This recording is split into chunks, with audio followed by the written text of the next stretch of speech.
Hello বন্ধুরা, তোমরা সবাই কেমন আছো? আশা করি ভালো আছো, আমিও খুব ভালো আছি। তো বন্ধুরা, আজকে তো মাছ রান্না করব। তো গরমে পাতলা ঝোল বানাবো মাছের। আর এখানে আছে আলু আর পুঁই শাক দিয়ে মাছের মাথা দিয়ে একটা তরকারি বানাবো।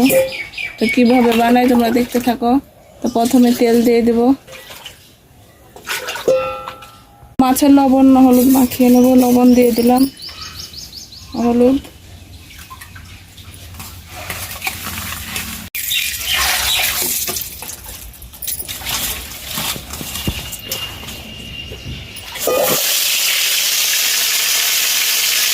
মাছগুলো আমি লাল লাল করে ভেজে নেব।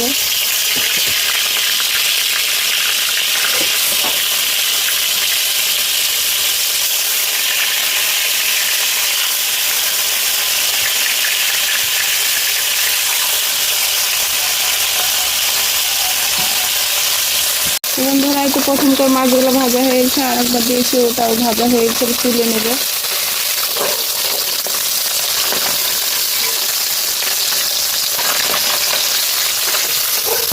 তো মাছটা রান্না করার জন্য মশলা দিয়ে দিলাম, আদা রসুন বাটা, পেঁয়াজ বাটা, টমেটো বাটা আছে।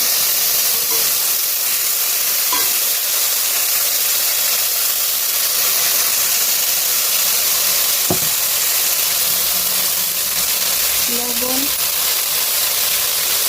হলুদ,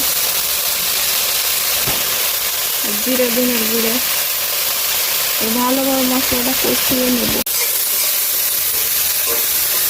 আমার মশলাটা একদম কষানো হয়ে গেছে, এবার পানি দিয়ে দেবো।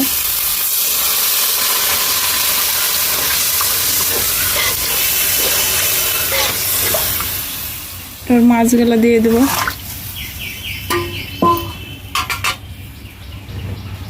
বন্ধুরা, হয়ে গেছে আমার মাছের তরকারিটা, এখন নামিয়ে নেব।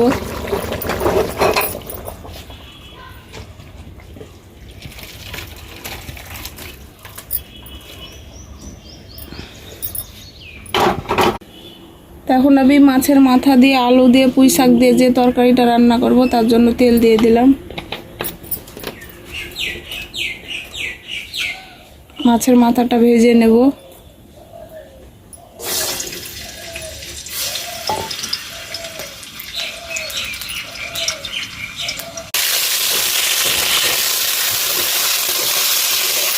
মাছের মাথাটাকে ভেজে নিয়েছি ভালো করে, এবার তুলে নেব।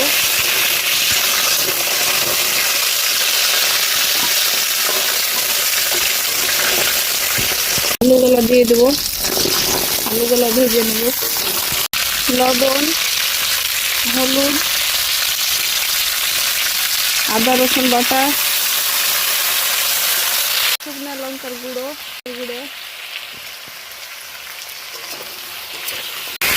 আলুর সঙ্গে মশলাটা ভালো করে কষিয়ে নিয়েছি। এবার পুঁই শাকগুলো দিয়ে দেবো।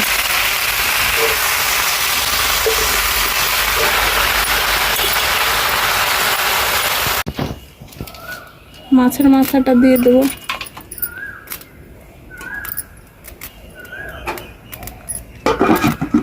ঢাকা দিয়ে দিলাম। তো বন্ধুরা, এই তো আমার মাছের মাথা দিয়ে পুঁই শাকের আলু তরকারিটা হয়ে গেছে, এখন নামিয়ে নেব। তো বন্ধুরা, এই তো আমার দুটো রেসিপি হয়ে গেল। তো আমার ভিডিও কেমন লাগছে কমেন্টে জানাবে সবাই, আর পুরো ভিডিওটা দেখবে।